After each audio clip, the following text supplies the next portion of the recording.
welcome back to another video. Today's video is going to be going over how to set your calories up for fat loss. So I'm often asked this question by random people, or how many calories do I need to lose weight, or can I eat this food, are carbohydrates bad for me? So many people are so confused still, and I want to try and clear a few things up in this video, and hopefully you'll learn a thing or two. Now, calories. We know that we need to be in a caloric deficit to lose body fat, okay? I think most people know that by now. But one thing we need to think about is a lot of people have a lot of weight to lose, and it's not as straightforward as just drop your calories, lose a couple of kilos and off you go. Some people have 15, 20, 25 kilos to lose, which means realistically they need to be doing this for 6 months to a year, okay? So you need a sustainable approach. And one of the issues I often see is people get very excited to lose body fat and they just drop their calories way too low. Or in some cases, their calories are way too high and they don't drop at all. So I'm gonna try and clear a few things up today.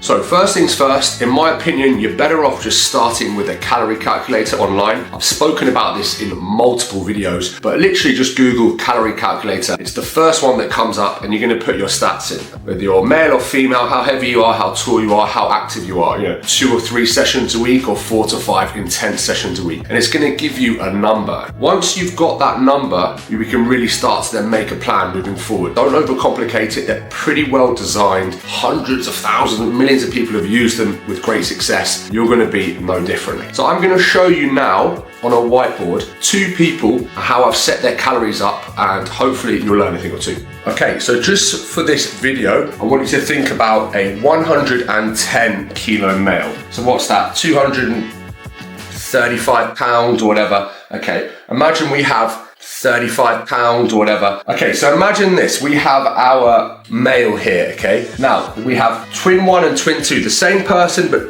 2 of them, all right? I want you to think about, he's a 110 kilo male, 180 centimeters. He's training 3 to 4 times a week. So a pretty standard overweight male. I have put this into a calculator, and I just want to show you how different calories are important, but different macros can be used for the same result. Because everybody wants to know, is it carbohydrates or how many fats, how much protein? Hopefully this will kind of clear a few things up. So I've used that calculator, and we have worked out that this man's maintenance calories is around 3,200 calories, and the same for his twin, because they are the same. Think same height, same person, same training plan, same cardio, same steps, they're identical. So we know a 20% deficit of 3,200 is around 2,560 calories. Pretty standard to start your deficit at around 20%. If you start it at 50%, you're not going to still be doing this in 4 weeks' time. You will crash and burn. Start conservative, 20%. I'll get into how to increase it later on. So both of these guys, the exact same, okay? But look at twin 1, okay? Twin 1 is having 242 grams of protein a day, 71 grams of fat, 238 grams of carbohydrates. He's having 1 gram per pound, or 2.2 grams per kilo. He's having 25% of his calories come from fat, and the rest of his calories will come from carbohydrates. I wouldn't recommend going under 20% of your overall calories from fat ever, male or female, okay? So 1 gram per pound, 25% of total calories, fat, that leaves the rest of us with carbs. And that gives us this macronutrient breakdown. But then we have twin 2 over here, who has 242 grams of protein, but 142 grams of fat, and 78 grams of carbs. Still, overall, these macros equal these calories. These macros equals these calories. They are the same, except twin number 2 is gonna still do 1 gram per pound of body weight, because I recommend everybody does that. But he's having 50% of his overall calories from fat, and then the rest carbs. So what I want to make abundantly clear in this video is this person, they're on the same amount of calories. They will both, if they do the same amount of steps, training and cardio, they will both lose the exact same amount of weight, because the overall amount of calories coming in is the same. People look at this and go, oh my God, he's having too many fats, he's going to gain weight.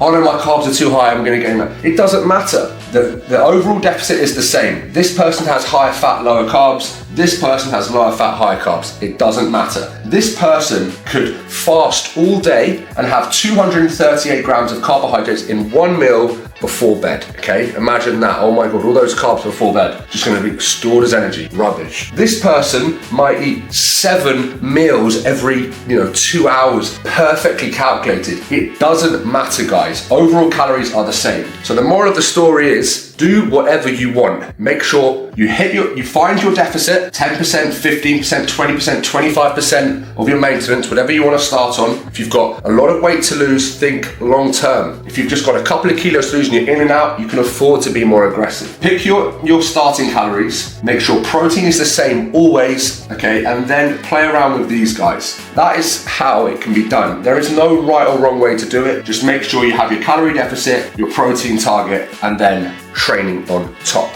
So as you can see, there's 2 examples there. Now that might have been a female. It really doesn't matter. It truly is overall calories that count. You find a way that works for you. Now, there are a few things to consider when setting yourself up for fat loss. Weight training. Weight training is very important. We really want to maintain as much muscle as possible. And if you're overweight or a beginner, potentially build it at the same time, okay? That's why protein stays high and we have to prioritize weight training over cardio. Please, please, please make sure you're training minimum 2 times a week, your whole body, to try and maintain your muscle. The protein will also help you do that. The second thing we want to think about is we do not have to be so aggressive with your calories. As you can see, that was a 20% deficit. I might create a 10% deficit, okay, meaning I can eat 250 calories more than that, but then I'm going to increase my cardio and I'm going to increase my steps. And that way I can almost create a bigger deficit through my energy expenditure,